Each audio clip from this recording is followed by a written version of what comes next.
Hello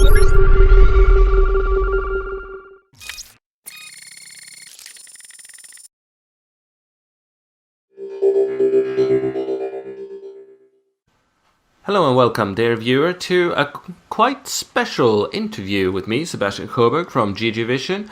Today I bring to you the show not a famous pro gamer or a very famous caster, but a person who has certainly made a great significance very lately to the scene in terms of all the new maps that have been released. Allow me to welcome you, Steve, admin at SCreddit, with a nickname that I have difficulty to pronounce. How are we doing, Steve? Welcome to the show. I'm very well, thank you. Glad to be here. And my username is Vequeth over at starcraft.reddit.com. Of course, and you can see that all in nice type there on your screen right now. And very recently, fans of YouTube caster AskJoshy could see games played by you at Master League level on the public test realm, not the ordinary BattleNet, playing on some of the new maps that Blizzard have made, and that they may or may not, though very likely, they will release onto the BattleNet shortly, and that's what we're here to talk about. New maps, in particular and in general. So Steve, start us off wherever you want in terms of the new maps. What particular features do we see in these new battlefields? Well, I'll start off with Test Map 1, which is essentially a new Lost Temple. On Joshy's YouTube channel, I played against a Terran called Red Alert, who has spent time in the North America top 200. So he's a worthy foe. So anyway, Lost Temple, they've done a few changes to it. They've taken out the cliff. The island is no longer an island. It just has rocks blocking it. And they've really opened up, and they've really opened up the middle, and they've given it one watchtower. Yes. But from a Protoss point of view, a very interesting thing they've done is the entrance to your natural is now 3 force fields wide instead of 2, which makes a big difference when you're dealing with like bioballs and certain Terran aggression. So greedier Protoss builds might have a hard time. But you can definitely see they wanted to make it. I think they were focusing on the Zerg versus Terran matchup here. They wanted to give more opportunities for flanking in the middle, and they wanted to take the cliff out to help the natural, really. I see. And I mean, this is a big question to ask, but I'll do it anyway. Do you see any particular shifts in current trends or strategies, metagame-wise, that will have to be applied to this map? What will we see being done differently in any matchup? I think you'll see a lot more air-based play, because there's only the one watchtower in the middle. You used to have 2 that covered a lot more area, which if you had them, you would generally safe against drops. You could see them coming, but you don't get that anymore. So I think it's actually kind of a running theme I found with the new maps, that they encourage harassment play more. I see. And Lost Temple is, of course, a very classic Blizzard map in any Blizzard RTS, so it's close to our hearts. Do you like this new improvement, or do you think it goes in the wrong direction? Personally, I like it. I've spoken to a couple of friends that were on PTR with me playing a bunch of customs, and they always seem to drift back to this map. So I think people are going to like it. All right. Well, let's move on to... I actually can't remember which test map number it was, but Joshy called it Desert Hills, and it's the desert map. What are your thoughts on that? It was a quite cool game, actually. This is test map 3. This was also against Red Alert, Terran player. It's a really weird one. It's not much to do with the game that I played, apart from the fact that again, the entrance to your natural is 3 force fields wide instead of 2. So it's kind of the same issues we had in Lost Temple I was talking about, but the most notable thing about this one is the distance from your main to your natural is more than 2 creep tumors Yes, long. significantly more. So I think we could see a resurgence of 1 base all-ins against Zerg, because you can generally combat them by having 2 queens out and then keeping 1 queen alive when the next queen gets there to fight off the harass. But you can't do that on this map because it's just too far. And then there are destructible rocks at multiple entry points to your natural, which if you go into the mid-game you could take them out, and there are lots of holes into your base. Yeah, I mean, this is the other thing. You don't actually have to take them out. If you're a Terran, you just park some siege tanks there and scan or have a medevac, and you can kill the hatchery at the natural or the nexus. So I'm not too sure about this map. I don't think it's going to be all that liked because, well, your natural is so far from your main and your third is so far from your natural. Right. It's very open. Let's just put it that way. It's big in the wrong sense, I would finish on. All right. Well, of course, viewers are now watching part of that game. You played against Red Alert along with a graphic of the map, so they can make up their minds themselves and fire away in the comments. Moving on to what Joshy called Crystal Forest on the Twilight tile set, whose number again I forget. This is number 5. Number 5 it is. What are your thoughts on this map? Well, my original thought was the natural to natural distance was incredibly close. In my game on AskJoshy stream, I do a fake push, which is something you do quite a lot against Zerg. Watching the VOD now, I see that I could have just won with it, but it's one of those pushes where you march straight over to his base. He produces a bunch of units, and he's really panicking, putting down spine crawlers, and then you just back off and expand. And it's really something you need to do if you want to expand against a Zerg. Just force them to make some sort of units. Anyway, it was extremely effective on this map because of the short distances at close positions. It really felt like Steeps of War, though, and it's kind of worrying, I think, for Zergs on maps such as these, because if you 12 hatch and then subsequently find that your opponent is close positions to you, you're in a lot of trouble. But the non-close positions, it's still kind of rough. It's a big theme, it seems, with Blizzard maps to put destructible rocks everywhere. Every third base, you'd have to kill rocks together. So you're not too much of a fan of Crystal Forest, Test Map 5? I don't think it helps what people see as the problem, which is kind of Zerg's difficulties. From a Protoss perspective, we're kind of blessed by what you see in the middle here, which is the 2 watchtowers up on ramps. Big elevated ramp. With once we have the Colossi-like ball with some stalkers and a couple of sentries, that will be incredibly easy to hold. A suicidal attack, really, if they try to take it from you. It looks quite Colossus friendly, and of course the Terran mech ball hard push would probably be quite effective as well from such a position. Might be tough for Zerg, at least from a quick look point of view. Yeah, definitely. Those are of course the 3 maps that were featured on stream, and there are 2 more, but since in the interest of time and the interest of other maps, we will stick there with the Blizzard maps. Just a quick question regarding all of them as a general bunch. Thumbs up or thumbs down? What are your impressions compared to the current map pool and the additions that this map may or may not bring? Do you like it? I think they're heading in the right direction, kind of.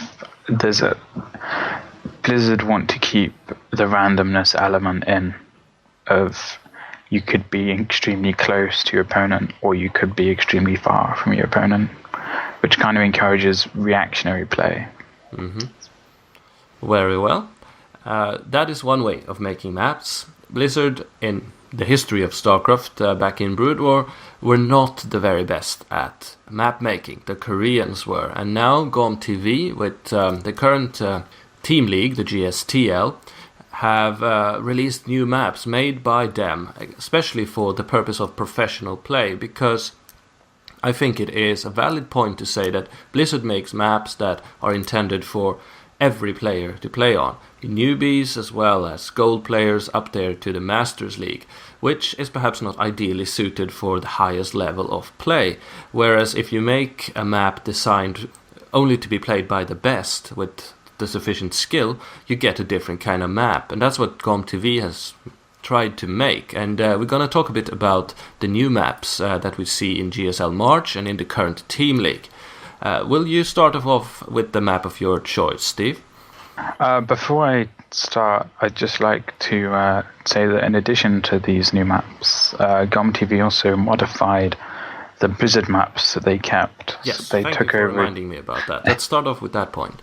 They took over Lost Temple, Zonaga Caverns, and Metalopolis, and they put doodads in to prevent the blocking of the ramp with 3 pylons or 2 bunkers, because they didn't feel Blizzard addressed this as much as they could have when they increased like the pixel size of the ramp. And I'm sure most viewers will be familiar with Idra versus Jinro on Metalopolis, which is famous for being a macro map, and Jinro put 2 bunkers on Idra's ramp, and Idra GG'd about 5 seconds. Yeah, we remember. Yeah. Anyway, so that moving on, there are 4. The first is Crevasse. Yes. Which has about a gazillion expansions on it. I mean, just 4 looking at it. Expansions, and to start with. Well, there's not any more in the. I'm not sure if you have the latest picture, but they're all blue now. Oh well, scratch that then, there, viewer. There are still a lot of expansions, though. Yeah, there's so many, and the big difference you'll see on this compared to the Blizzard ones is none of them have destructible rocks blocking them. So when you want to take a third, you just take a third. There's no, you need the units to do it. You need to hide what you're doing, hide your intentions. It's just there, which I think is very good. I think it's bare bone, hardcore kind of thing. Yeah, I think it helps you plan your timings a lot better. I don't like the idea of putting destructible rocks at your expansion. It's kind of telling you that, oh, you want to build an expansion, you have an advantage? Not quite yet, you can't. Yeah, it's a very big map. I think we're going to see the longest games on this map, if I'm honest.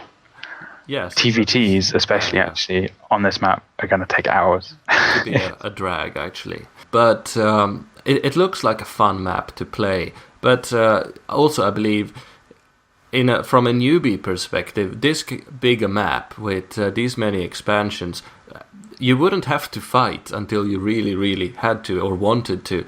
You need a couple of pros to really make a game on this map exciting, with constant harassment and pushing forward aggressively, because it's so big, it has so many resources. If you're not really intent on destroying your opponent, you don't have to do so until quite well into the late game, which of course is more of a pro feature. I would say, at least from a viewer's perspective, this map requires 2 good players to play well.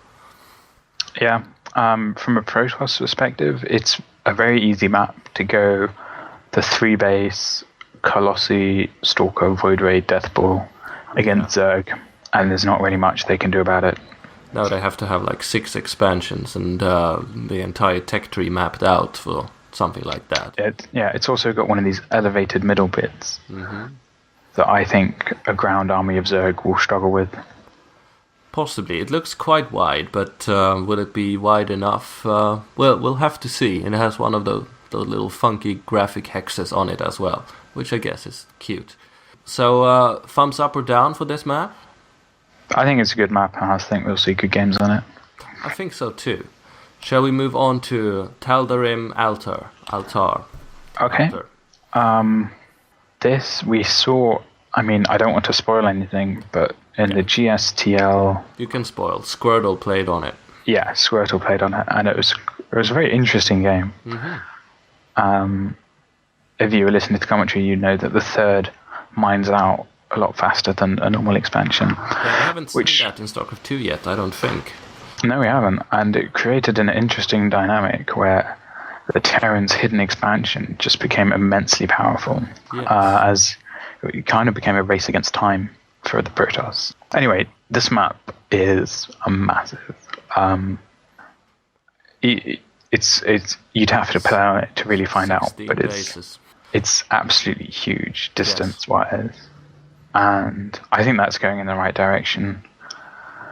Again, there's an easy third, which in PvZ favors the Protoss, but in ZVT it definitely helps the Zerg out a lot. And I'm not sure if that's the problem matchup right now, but I definitely like it, and it's going to be very mobile play. That's what I'm seeing with all these maps. Drops, Hellions, Mutas, Phoenixes play should be the predominant thing that we'll see on these maps, which I find very exciting. Yes, that's very enjoyable to watch, and if you're good enough to play, a cross-position game on this should be extremely macro-based and thereby harassment-intensive. It's looking like a lot of fun. Yeah, there's also, I'm not sure if you can really tell, but there's quite a few watchtowers as well. Mm-hmm. So if you control them, you generally have a good idea of what your opponent's doing. Yeah, this map will really require a lot of things from the pro gamers in terms of multitasking and having different skill sets within StarCraft 2. You can't just be a one-trick pony. It's a too versatile a map. Yeah, and also the ramp just outside the natural is actually quite hard to break. I played a PvZ on this one against my friend Dogan. He's a Belgian guy, and I tried to break one base break his natural ramp, and it was very hard. Yeah, it should provide some good games. I've already seen 2 or 3 in the Team League at GomTV, and they've all been fun. So I personally like this map. Haven't played it on it myself, but thumbs up then, I take it from you. Yeah, absolutely. I think it's huge. I think the Squirtle versus Foyu guy, the best Foyu, I think. Yeah, I think it's just a vision of good things to come. Truly. And shall we then move on to a quite different map, Crossfire? Yeah, this is the weird one. This is the Black Sheep, really. It's the only 2-player map that they've done out. Yes. And it's got so many bridges and different pathways and ramps and stuff that it makes it incredibly hard to just know where the enemy is coming from. Which means I think mobility is going to be a huge factor in this map. You can't just march straight across. I think one thing I'm particularly looking forward to on this map is the idea of speed link counters. Like the Terran Bioball just slowly moves across the map, and he's not going to be able to see the Zerglings running past and then into the natural, which really helps Zerg and puts them onto a level playing field. I think the Muta Speedling, Baneling, I think will be very strong in this map. But there's lots of tough places for flanks, and I think once people get to know the map, that might be a problem, because it's all lots of very narrow corridors, I'd say, which are great for tanks. Yes, a slow but steady Terran push could really cut the map in half pretty quickly. But they can't completely contain you, which is the good thing. You can just go around the outside.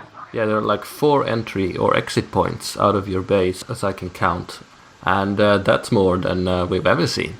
Yeah, it's interesting, really, the distance from the main. If you look at the mains, it's actually quite hard for air to harass the mineral line, and then the natural one. There's no big air spaces for them to hide in. No, there's not. Which could be difficult for Zerg. Mutants are not that efficient. But at the same time, they can still go down, do some good harass, and then back up in time, because it's quite a long map. It is. Again, a map that requires a player to be quite aggressive if he wants to hold the opponent back, who could otherwise spread like a cancer across his half of the map. And harassment in a completely new way, land-based perhaps, much more than air, will have to be key here. It looks like it could provide some interesting situations. It could also be entirely imbalanced. I don't know. Yeah, from a Protoss point of view, the main thing that comes to mind is all these gaps you see, like the rivers in the middle. They're very good for Vikings to get free shots on Colossi when you're trying to move through, because your main protection of the Colossi is stalkers, and they won't be able to reach. There's some great flanking spots for the Vikings there, so that's what I'd be most concerned about. Alright, well, I have not yet seen a game on this map in the Team League, so I'm looking forward to see how that plays out. It could be a very, very fun map. But moving on to what, just to my very subjective eye, looks like a very fun map indeed, namely Terminus Re. I think it's the English name. It's on a space tile set, and what are your thoughts about this map? The interesting thing to note about this map is it's the only one that's just a modified Blizzard map. So we have the main thing here is you have the half and expansion, which is, so you have the main, then next to it you have the natural, and then you have a third, and it's all defended by that one choke, but the third has one gas and less minerals. So it's an easy third to like hold, but I think the point I was referring to about air, I think that could come into play if someone takes the third, but I think by then it's kind of too late. I think we'll see a lot of 2-base timing pushes on this map, and it's very Blizzardy, so I'd kind of put it down to like Metalopolis base play, like that we've seen in the past. So a bit limited in potential then, perhaps. Yeah, I've only played a couple of games on it, and it felt air was very strong, mainly because the watchtowers in the middle don't cover the edges. So I think drops and air should be good on it. Pushes through the middle will be very strong because there's lots of ramps, but there is space for Zerg to get some flanks in. So I'm 50-50 on this map. Alright, I think we'll see many Void Rays from you Protoss guys, like harass-based Void Raids strategies. I wouldn't say Void Rays, I'd say Phoenix or Warp Prism. Alright, well, that's very fun to watch as well.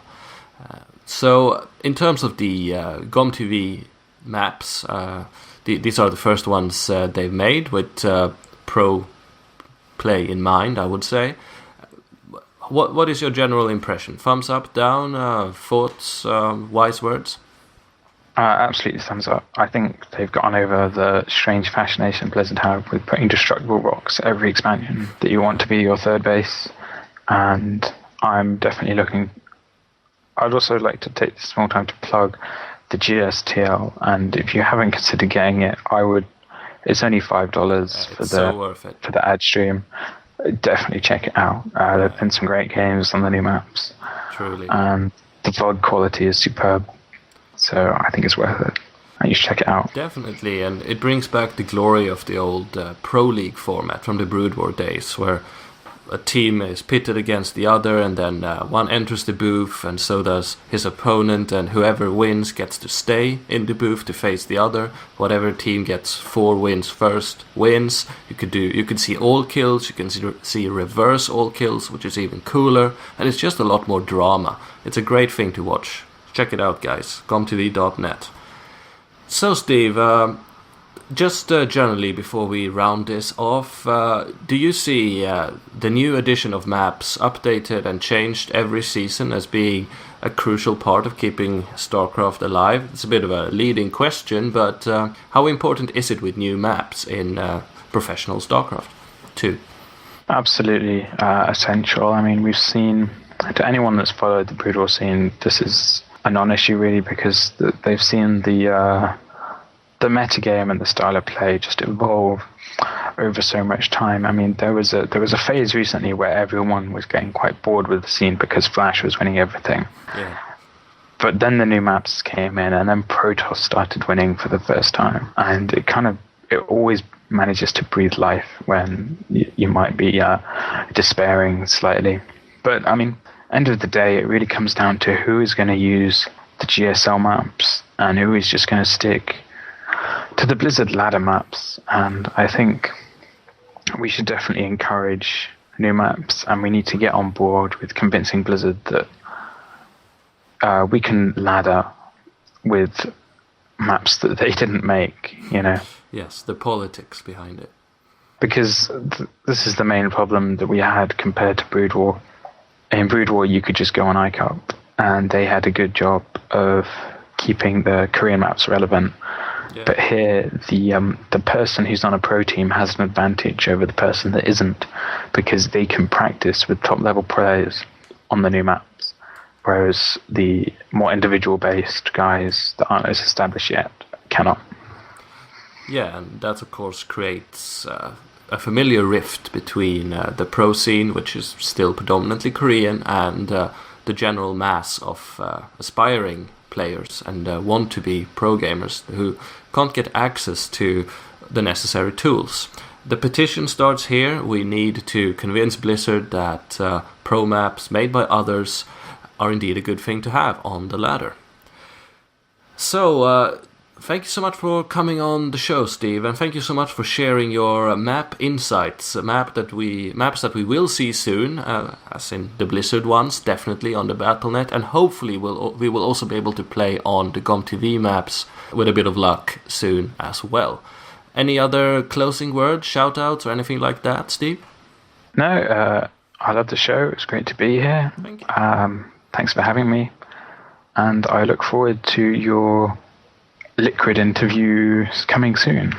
Yes, by the time this broadcast is released, it will already have happened, and I think a lot of people will enjoy to hear what that particular pro gamer has to say about the Team League, the GSL March, and the new maps we've been talking about today. So that should be fun. Thanks so much for coming on the show, Steve. Everyone check out SCreddit. It's a great place to be if you love StarCraft, and I'm sure you do. So thanks, Steve. GG, and keep on playing those maps. Thanks a lot. Bye-bye.